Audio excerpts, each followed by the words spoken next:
Le ministre russe des Affaires étrangères a déclaré que Moscou était prêt à s'entretenir avec les États-Unis sur le sort des terroristes se trouvant dans l'est d'Alep.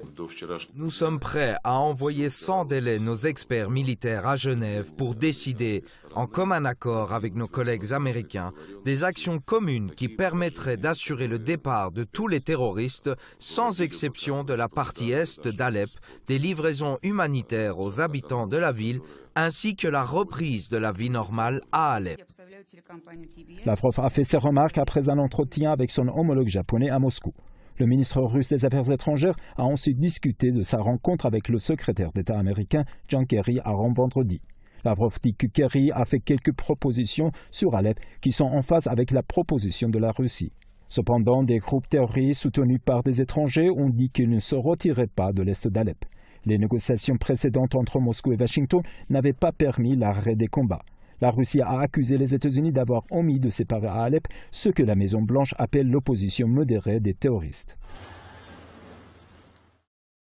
Les forces gouvernementales syriennes progressent dans le cadre d'une offensive visant à reprendre certaines autres parties de la ville d'Alep. Selon un groupe de surveillants britanniques, les forces armées syriennes et leurs alliés ont libéré le quartier Tariq al-Bab.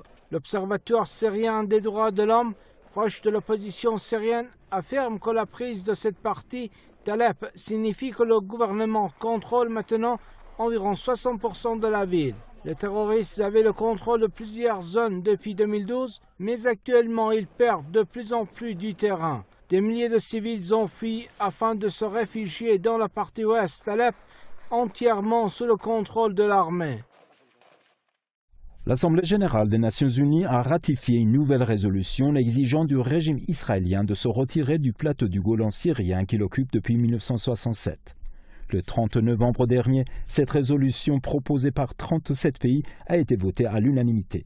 Elle condamne également la violation de la résolution 497 du Conseil de sécurité par Israël depuis 1981. Elle fait aussi allusion à la Convention de Genève relative à la protection des personnes civiles en temps de guerre.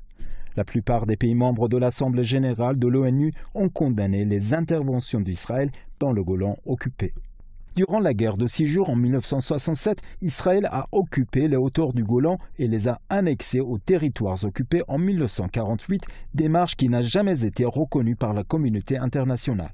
Par ailleurs, Tel Aviv a procédé à la construction d'une dizaine de colonies dans la zone occupée.